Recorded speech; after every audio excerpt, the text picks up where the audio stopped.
စာအုပ်ရဲ့အလေးကျေစီစဉ်ကနေကျူဆိုလိုက်ပါတယ်ဒီနေ့မှာတော့မမစိုက်ကြကကလေးတွေကိုတိုက်ပြီးတော့မိခွန်းလေးတွေမေးပါပဲဖြစ်ပါတယ်ကဲသူတို့လေးတွေပြင်နိုင်မလားဆိုတာအခုပဲစလိုက်ရအောင်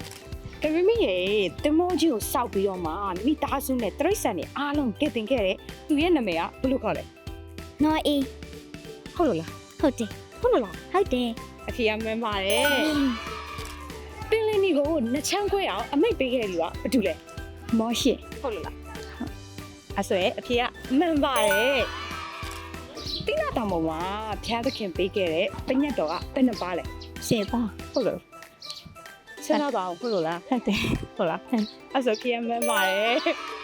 ကျန်းစာထဲမှာခွာအကြီးဆုံးလို့လူသိများတဲ့လူကဘာတူလဲ ရှမ်းစော ဟုတ်လားဟုတ်တယ်အဖေကမားနေရောသိကြပြီလားသိကြပြီနော်အဲ့ဆိုရင်အဖေကမှန်ပါတယ်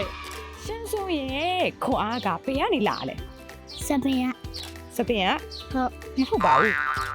ဆယ်ဆိုရဲခွန် ဘယ်ကလာလဲစဉ်းစားကြည့်ပါဦးစပင်ကဟုတ်လို့လားသိချလားစပင်ကသိချလား